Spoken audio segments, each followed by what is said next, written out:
Yes, another legit loan application, SEC registered and CIC compliant ang re-reviewhan natin ngayong araw na nag-a-approve nga din same day ng 2,000, 3,000, 5,000 sa mga borrowers. Kahit na first time lang nila. Pero syempre, yung mga legit na loan application, meron at meron pa din tayong mga negative feedback at may mga hindi tayo talaga nagustuhan din bilang mga nag-a-apply at bilang mga nangangailangan din ng budget. Kaya ngayon nga ang re-reviewin natin ay ang Akulaku Cash Loan. Nasabi ko nga sa inyo last time nung nag-upload ako, ay gagawan ko nga to ng separate video. Ayan to para mapakita ko nga din sa inyo yung process nga ng pag-a-apply ko. And malay nyo nga maaprobahan din kayo dahil dito nga buong matatanggap and nasa below 15% ang kanyang interest.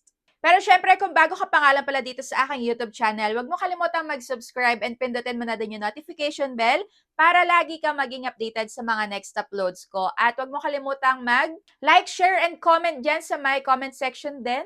Dahil baka isa ka sa mapili ng YouTube dito sa may community spotlight natin bilang isang active na subscriber. Dahil nagbibigay nga ako ng 100 na Gcash pang load every weekends. So, ito na nga ang Akulaku Cash Loan. Pwede siyang ma-download sa Play Store and sa may App Store. Pero kung mapapansin nyo dyan, yes, legit siya, SEC registered, CIC compliant, pero may mababang ratings nga to, parehong application. And under to ng Street Corner Lending Corporation. So bakit may mababang ratings? Syempre, alam na natin yan. Meron talaga mga negative feedback yung mga borrowers dito at iisa-isahin natin yan. So, isi-share ko nga dito yung step-by-step process ko ng pag-a-apply. Kung ano yung mga positive, negative about dito sa may Akulaku. And kung tumatawag ba to sa may mga contact references na inilagay natin.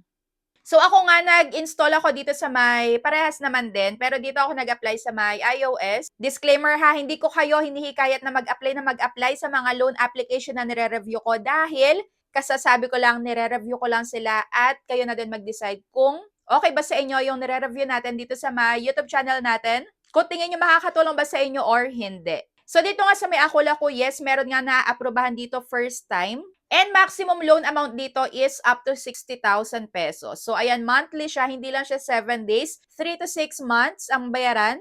Ayan, pagkalagay mo ng number is hahanapan ka nga dito ng code, pwedeng by SMS or pwedeng by Viber. So dito, napakatagal mag-send sa may phone number ko, kaya doon ako sa may Viber. So ayun, mabilis lang. So after that, maglalagay kayo dito ng password, tapos uulitin nyo lang.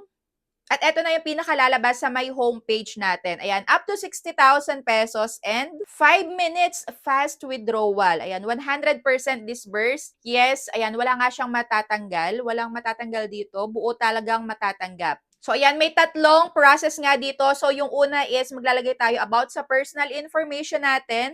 Ayan, first name, last name, middle name, gender, birthday, education. Ayan, kung may anak ka na ba, living status, email, at naghahanap nga din ng second phone number. So, ito optional lang. Pero yung mga ganitong legit, guys, kahit optional, lagyan nyo.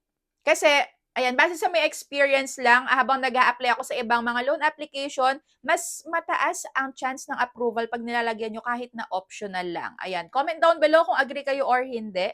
And next nga is about occupation information. So dito, nabanggit ko last time na pwede ang student, pwede ang housewife, pero better nga na maglagay tayo ng trabaho, yung talaga may source of income para makita nila na meron talaga tayong pambayad or inaasahan na pambayad. Dahil tatanungin ka nga din about sa monthly income mo, gano'n ka nakatagal nagtatrabaho, yung company name din hinahanap, and kung tuwing kailan ka sumasahod, gaano ka nakatagal dyan sa pinagtatrabahuhan mo. At sa pangalawa naman, emergency contact, dalawa lang ang hinihingi. So dito sa emergency contact, hindi siya yung pag kinlik mo yung unang emergency contact, mapupunta ka na agad sa may phone book. So hindi, wala siyang ganun na isa-select mo sa phone book. Ikaw mismo ang magta-type. Kaya ayun, dalawa. And make sure lang na naabisuhan nyo muna yung dalawang contact references na to bago nyo ilagay para hindi sila ma-shock pagka merong tumawag or nag-text sa kanila pag ikaw ay na-overdue. At last na nga yung ID information. O, di ba? Ganun lang kabilis. So, yung mga ID dito, ayan, kung wala ka dito sa mga babanggitin ko is hindi kayo dito makakapag-next step. So, pwede ang SSS, UMID, or yung UMID, driver's license, passport, PRC ID, postal ID, national ID, and TIN card. So, ayan, kailangan hawak nyo talaga dahil hindi dito pwedeng mag-upload. Ayan, kailangan pipicturean nyo talaga yung ID nyo. And last is facial verification. So, kailangan dito maayos yung pagkakakuha nyo, hindi blurred. And after that, under verification na tayo. So, dito hindi agad siya nang hingi ng kung saan i-disburse yung ating ilo-loan. So, walang ganon. And after nga nitong under verification, ayan, mag-wait lang tayo kasi your credit limit application is under verification. So dito, nag-click muna ako dito sa may account natin at ito yung makikita sa account natin, yung loan history, repayment record, and help center. Ayan, may settings din sa taas. And so, after ilang minutes lang, alam mo na agad kung ikaw ba ay approve or hindi. So ako nga dito, eto yung lumabas sa akin. Kahit na, ayan, binigay ko yung best ko sa may paglalagay, pag-type ng lahat, detalyado, pati sa may address. Okay, sorry, your credit application was not approved this time. Pero dito may nakalagay na resubmit application. So ayun, dito pagka nag-resubmit ka ng application, mula sa name mo, mag-i-start ka. Kung may gusto kang baguhin, yung ID dito, so ayan, binago ko din yung ID. Pero, ayun na nga, ilang minuto lang din, ayan, nasa 1 minute lang, alam mo na agad kung approve ka or hindi. So ako, after pangalawang try is rejected. Dito naman, walang nakalagay dito kung, ayan, bakit hindi tayo na-aprobahan. O diba, ang hirap manghula talaga.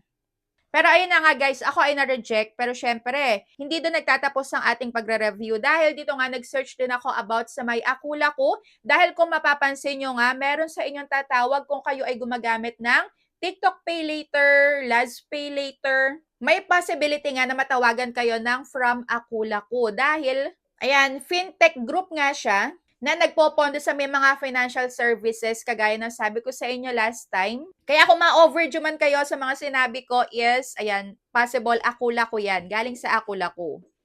And eto pa pala, last 7 months ago, parang nakita ko to na, ayan, napasama sa may 67 na online lenders na summon from NPC. So, siya nga yung pinaka-top 1. So, bakit napasama yung Akula ko dito sa may listahan ng 67 online lending application na may complaints tungkol sa may data privacy? So, ayun na nga yung sabi ko. Dahil may mga nagreklamo or may mga complaint dahil sa may data privacy nila. And eto yung mga possibility, ayan yung mga reklamo na natanggap nila. So, possible nga na, ayan, in-access daw ng lending application yung phone contacts ng borrower nang walang consent. Tapos, kinokontak yung mga tao sa phone book para sabihing may utang nga yung borrower. At eto, maraming beses na ako naka-experience ng ganito sa isang loan application. Hindi lang pala siya isang loan application. Ayan, may mga ilang loan applications akong na-try na tinatawagan talaga, tinetext, at binibigay yung full name ko at yung amount na niloan ko sa kanila nung ako ay na-overdue. O, diba? Kahit hindi ko inilagay as contact reference. At minsan, ayan, pinapahiya yung borrower. So, dahil dyan nga, ayan, pinatawag ng NPC yung 67 na online lending na yan. So, pinatawag yung mga operators para magpaliwanag. Pero hindi nga ibig sabihin na napatawan sila ng ganyan ng NPC is illegal na sila. No. So, SEC registered and CIC compliant pa nga din sila na kaya tingin ko lang guys ha, may possibility na kaya tayo na-reject is because ako, meron ako na overdue sa TikTok Pay Later ko and meron din ako na overdue sa Laz Pay Later, Laz loan ko. OMG. So baka yun nga yung dahilan. So nakita nila yung aking credit data dahil nga pagka CIC compliant, nagsasubmit nga sila ng credit data ng mga borrowers at makikita kung saan ka dyan mga na-overdue. Pinapasa yung loan records natin. Kung saan nga nakaka-apekto yun sa credit score ng bawat borrowers. Pero ayan nga, all in all, ito ay legit na loan application and good for you talaga. Napaka-nice kung ikaw maaprubahan ka agad for first time. Dito pwede kang mag-resubmit ng loan application mo pero kung naghahanap ka ng super duper 100% approve agad, baka hindi para sa to dahil baka malungkot ka pagka na-reject ka din kagaya ko. So kung meron pa nga kayong mga bagong labas na loan application na nakikita dyan at gusto nyo ipa-review, comment down below. At kung na-experience nyo na mag-apply dito sa Akula Ko Cash Loan, comment down below din kung ano yung mga na-experience nyo. Dahil ako, magre-resubmit ito hanggang sa maaprubahan ako. Sana naman, para mapakita ko nga sa inyo kung ano yung mga i-expect natin sa may mga pagbabayad. And kung gaano kabilis tumaas yung kanilang credit limit na ino-offer sa mga borrowers. So, ayan lang guys. I-update ko ulit kayo dito dahil magre-resubmit talaga ako kahit ilang beses pa yan. Akula Ko Cash Loan. Hindi ko kayo lulubayan. So, sana naman ma-approve, So, ayan lang guys. Thank you for watching and see you on my next vlog. Bye!